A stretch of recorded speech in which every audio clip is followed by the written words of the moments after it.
What is up, broadcasters? Welcome back to another episode of Branding Banter, your promotional products podcast where you can get all the nerdy news you need to know about. My name is Jeff Franklin, National Accounts Manager with Headwear USA. And I'm Meg Gerber, Director of Sales over at Proforma.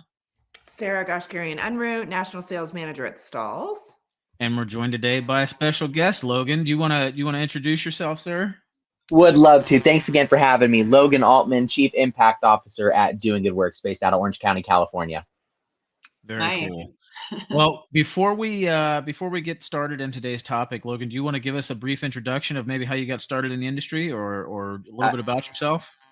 Would love to. Thanks a ton. Yeah, so I actually began back with a small distributorship that my aunt was actually running down here in Orange County, and really got my feet wet in that during my college years, I needed to have an internship, and I thought no better than to learn from my aunt and her family business. So I kind of got to get my feet wet a little bit in the industry and understand the ins and outs, and went for, after I ended up graduating, went to another distributorship in Southern California and was doing a little bit more of the operations on that. Really fell in love with the industry and learned that I was super intrigued with brand marketing and ad specialties, and truly fell in love with it. So, but I wanted to utilize it more than just products and services, and how we could use the promotional products industry to create some pretty unique social impact. So I've been doing it for about 15 years now. I've been with the organization Doing Good Work since the inception back in 2015.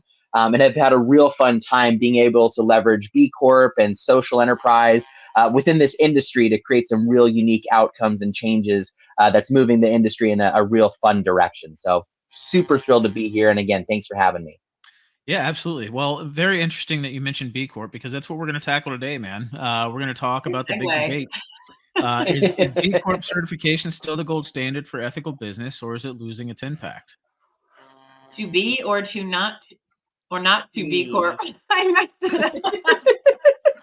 That's what happens. I give you the floor and you drop the ball. I know.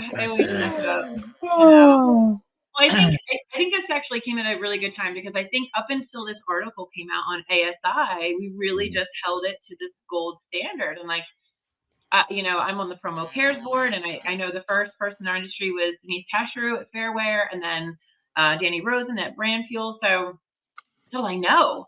So I feel like this is a huge almost disruptor. And I'm you almost wonder, is this a pay to play type thing, or is it it almost it's opening up Pandora's box? So I'm really super glad that we're covering it, because I love having my one hat on, my vision. This is what I think and what I know, and then people come in with a completely different perspective, and I love just learning everything I can. So I don't know. Do we want to talk first about the rise of the B Corp and then why some companies are leaving, or how do we want to kick this off? Why don't we start with what B Corp is? Yeah, I was going to ask Logan of what can you describe what B Corp is? I mean, we can all Google, right? But what? Yep.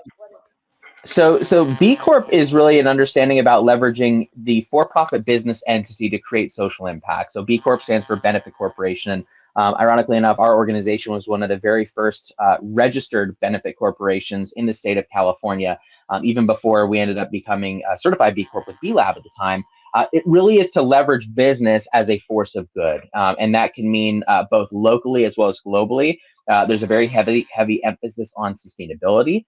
There is a very strong tiered score system, and the reason why it can be so coveted is because to earn a certified B Corp status within B Lab, you have to hit a certain threshold within their scoring system, and it is not easy, and it is very laborious, and it goes through a 12 to 18 month period where you go through every aspect of your organization and your practices and your supply chains to earn what would be that coveted score of at least 80 to get that certified B Corp status. So it's kind of in the world the gold standard of authentic certification for businesses that are utilizing their products and their services to create a better place for tomorrow. So it's a little bit generalized, and there's been a lot of, as we'll talk about today, a lot of debate with regards to whether or not that gold standard is necessary.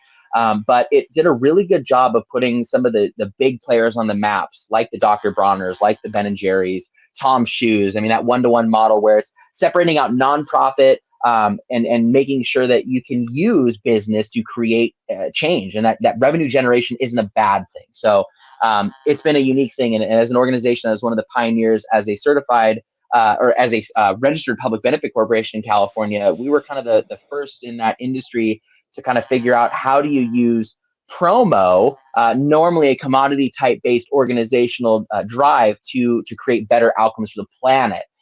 So it's been a real journey, but at the same time, one that's opened up my eyes, and I'll certainly dive into it. And the reason why we actually exited the certification process on our own terms, similar to Dr. Bronner's, and why we didn't feel like it was 100% necessary for our driver going forward, that the certification didn't dictate how well we did or didn't do for people and planet. So a little bit of an overview. That's actually where this conversation came to be, because a week or so ago, we were actually discussing Dr. Bronner dropping out of the B Corp thing. And then, we dug into it a little bit more, and that's how we found you. And, so it was really, really interesting. We wanted to bring you on and just sort of get that take, and that perspective. What was the main driving factor for sort of exiting B Corp? Yeah, and I'll preface this. I don't know if you guys can all see or tell, but like, I'm a B Corp aficionado. I'm wearing a Cotopaxi vest. I've got a 10 Tree shirt on, and I've got Olukai shoes. I mean, I am the biggest proponent of certified B Corps. I love it personally. The reason why we ended up exiting, again, it was on our own terms. We realized that the status of the certified benefit corporation wasn't a huge enough driver or justifier of us paying to stay within the movement. Most of our organizational development came from the authentic way that we showed people how the branded merchandise world can create a better outcome. And it wasn't so much as, oh, I'm working with you because you're a certified B Corp. So we started to kind of play around with the idea on if we wanted to recertify middle of last year, and kind of took some polls and realized that, if we were going to go down that rabbit hole of recertification, would there be enough return on investment for us specifically to hold that icon, if you will? Our version, similar to Dr. Bronner's, if you will, where we kind of had some questions and some things too. And again, I think the B Lab overall has an amazing output, and what the organizations collectively are doing on their own individual levels is driving some remarkable change. We personally at Doing Good Works didn't feel that there was enough justification to retain our certified B Corp status with regards to the implementation of different types of ROIs within B Lab. We found it a little bit challenging to be able to get some concrete evidence on how we can get other B Corps to really collaborate and buy into the collaborative side of things versus I'm going to wear a 10 Tree shirt, I'm going to go wear a Patagonia vest. It was more of how do we really engage other certified B Corps? You're talking to somebody that was a founding B Lab, B Local Orange County board member. And one of the big struggles that we had here in Orange County was getting a lot of those certified benefit corporations to even just sit in the same room together. We had, I think, 12 or 13 certified B Corps in Orange County, various different groups. And our whole goal was to really engage a lot of those B Corps to say, hey, we're doing great things individually. Why don't we work collaboratively to bring to market some unique strategies on how businesses that are doing things that are a force of good can operate together and create some real special supply chains. And it was a bit underwhelming, but it was something that I'd also been hearing from other B locals, that getting a strong sense of the collaboration was hard. There was more emphasis on like the B Corp movement and the idea behind that. This is and when we'd be sitting in network meetings and from the national level at B Lab, was how we could really engage the idea of the B Corp movement versus the implementation of strategies to effectively help businesses market that outside of the cool things that they're doing, but in terms of the collaboration. So with all of that kind of taken into consideration, we said, I don't know if there's enough justification on us paying a few $1,000s, and that's a lot higher for groups like Dr. Bronner's that are paying tens of thousands of dollars to retain their status. For us, if that was a major driver. So we collectively as an organization came together and said that it wasn't. And when we were doing our B Lab assessment recertifications, our organization is a little bit different in that we deal a lot with the human side of social impact. We're driven to support underserved populations like the foster community. And B Labs, even though we've donated over $3 million back to supporting the foster community and at-risk populations through collaborative efforts within community colleges, give back programs, scholarships during the pandemic, B Labs didn't align with that. They've said, how much more are you doing with regards to your LED lighting or with regards to your carbon offsets? And so it was almost as though the B Lab certification on our social impact wasn't in alignment with their version of social impact.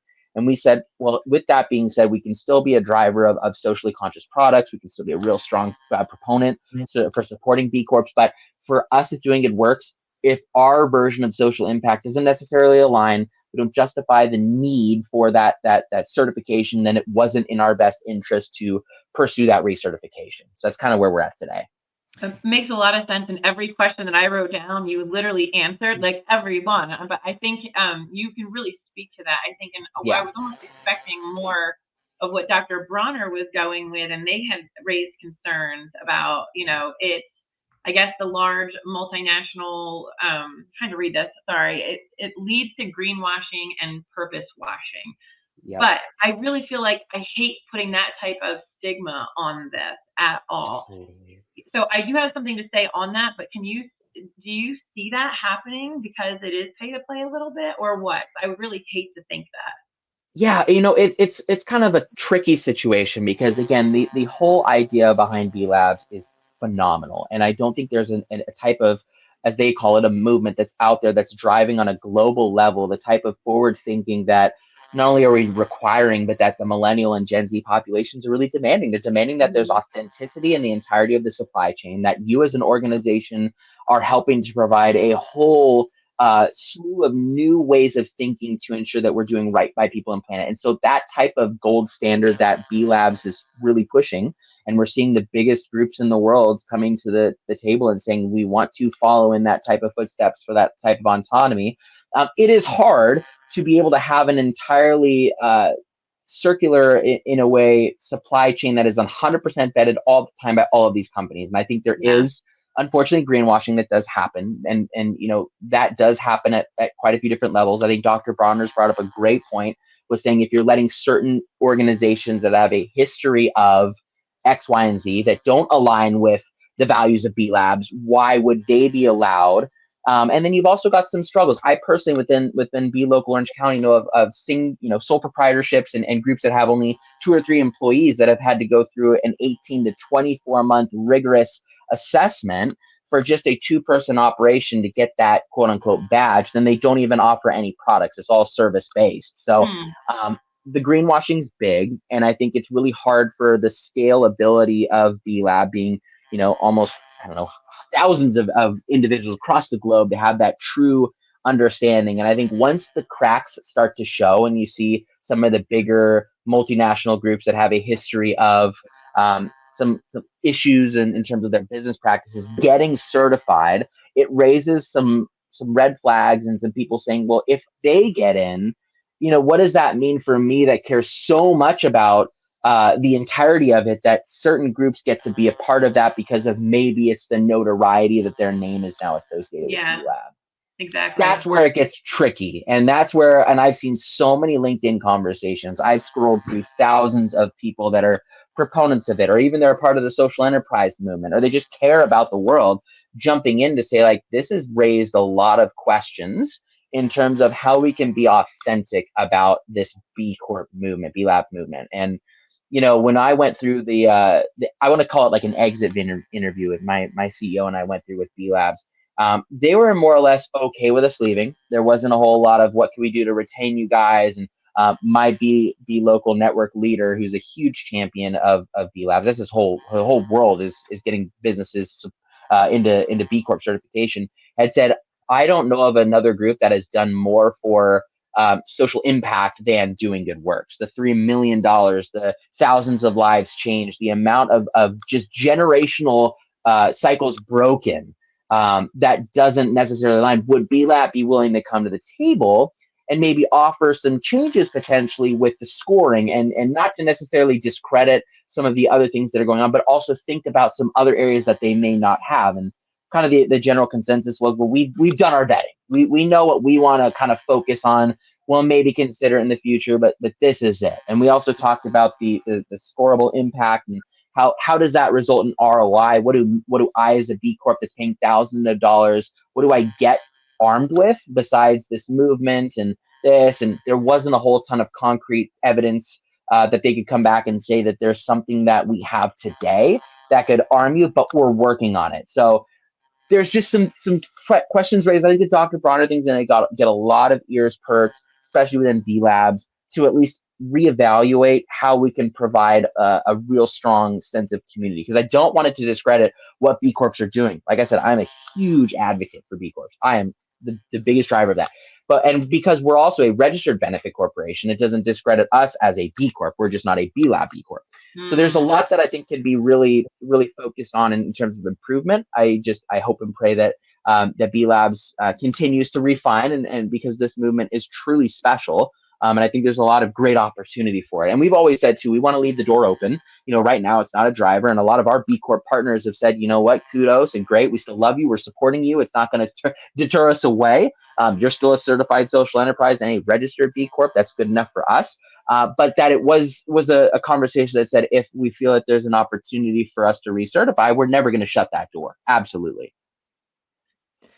You touched on something that I was researching that had to do about the scoring matrix. And so there's 5 different pillars, right? So governance, workers, community, environment, customers. It's interesting just even hearing you talk, because that environmental impact seems to be something that you really care about the most, or you hold to a higher regard versus any of the other pillars. And that's just from listening to you talk. And I get but I'm wondering, from a scoring matrix perspective, are they all balanced the same? Is that where the disconnect comes from? It could be, and they do a really good job of trying to cover so many bases. But at the end of the day, I think the real big emphasis is around the environmental side and how you as a B Corp are doing your part. And I think that's obviously so important, because as a global economy, we all have to do our part. It can't just be a Dr. Bronner's is the only one that's out there doing it. It has to be a global effort in order for us to see truly a better tomorrow in an environmental standpoint. But it does feel like there is a very much a heavier emphasis on that versus some of the other tangible types of impact that's out there. They do also do a very good job of ensuring that you as an organization are paying not only a fair wage, but your employees, and the mental health side of things are so important. I think that there's just some other avenues that B Lab could also consider as very, very impactful social impact. For example, because we at Doing Good Works are very emphasized, and our whole mission is to support young people that have aged out of the foster system. We use the promo industry to do that. While we talk about and ensure that what we're showcasing is really environmentally friendly sound products, our whole goal is to ensure that what we're doing at the end of the day is supporting those outcomes. And so with tangible impact metrics that we've had over the last 10 years, for those to almost be like, that's great, but it doesn't necessarily align 100% with what we're doing, was a little bit of that. Okay, that's fine. We're going to continue on our path. You guys focus on yours. And we just hope that maybe if there are other groups that are doing similar types of models, that you would also consider some of those impact metrics as equally viable and valuable, because it is creating a better tomorrow. It's breaking systematic issues and injustices that are so important for a better tomorrow. Absolutely. Well, kudos to you guys for your Thank you. $3 to the foster community. So that's amazing. Yeah, thank you. You're welcome. It's special. I think at the end of the day, something like this happening, like with you guys, and then Dr. Bronner's, the high profile people like Dr. Bronner's, with them pulling out, I really feel like it's an opportunity to spark the debates that we're having, great conversation, and maybe lead to discussions like Danny Rosen said about more certification rigor, and maybe leading to reforms. I think that's what we could all hope and ask for, because I love people like you, Logan, in our industry that really want to leave this industry better than when you came into it. So I think you were the perfect person to have on here. You really knew all the things about B Corp and things I've learned literally so much in these last 20 minutes that I ever knew that I would have ever found in research. So really can't thank you enough. Jess and Sarah, did you guys have any other questions for him? No, I think it's interesting. Well, the only thing I was going to add, just statistics, right? Like, I think it's interesting. It says there's like 8,000 B Corps. That really, when you look at all of the businesses across the U.S., that's such a small number. Yeah. And so to your point, you guys were one of the first B Lab B Corps inside of California. I think it says like 320 total businesses inside of California. I'm sorry. Yeah. 100 and hang on, where's my number? Yep, 320. Yep. And sorry, I was like, where? I have all these numbers in front of me in California. And so that being the largest state, with New York being the second with 192. So it's kind of crazy of like how few that companies have actually explored. And to your point, I think part of the rigor for the certification goes along with that. You know, not everybody has a team to endure a 12 to 24 month process from a certification standpoint. So, but it's kind of shocking that that number was so low. Yeah. It really is. So, Meg, I've got a question for you. Since I gave Sarah a hard time about her river water, what the hell is the Nickelodeon slime you're drinking? Oh, this is green shake. We have these every day. There's like good stuff in it, like kale, pineapple, apple, banana, ginger, turmeric. I don't know. It's good. Trying to get healthy. Trying to get, get back to it. Summer, we got to get that to the summer bottom. It's ready. Summer's right on the corner now. Got to get. Can you guys believe it's the end of February? Like we're March. Wild. It's gone so fast. I know. Lots of travel coming up, and can't wait to get back up on the lake for sure. Well, speaking of that, I saw Sarah's post on Promo Mom is Fit or Promo Misfit, and yeah, dude, she's putting us all to shame. So I know. I'm like, damn her. Yeah. Oh man, I challenged myself, so I was very surprised I could still pull off a 30-inch like box jump. That was yeah. What the hell, that Sarah? was good. You're doing that for all of us. That's all I'm going to say. I know. Like, I was really proud. If you actually listen to the video, the audio of it, like it actually, you can hear me say like, whoa, like let's try 2. I didn't expect that. Like, let's go for 2. If you hear it, and so yeah. So now you can go back and listen to my audio of like, oof. I have a fear of just missing just by like, and then Yeah, I think that fear comes from Meg, because whenever we were in high school and junior high and actually doing box jumps, it was on a wooden box. And so if you mix the box, and you had skin removed from your shin and we're bleeding. So that's where the fear, I think, comes from. Exactly. Yep. Sorry, we're older. I love it. Yeah. Well, Logan, it's been awesome having you on. I really appreciate the insight. Definitely an interesting perspective. I don't know if we've answered any of life's mysteries, but we've certainly given some more perspective to, an interesting topic that's come up of late. So thanks for that. And if you guys don't have anything else, I guess we'll see you next time. Thanks, Logan. Thanks, guys.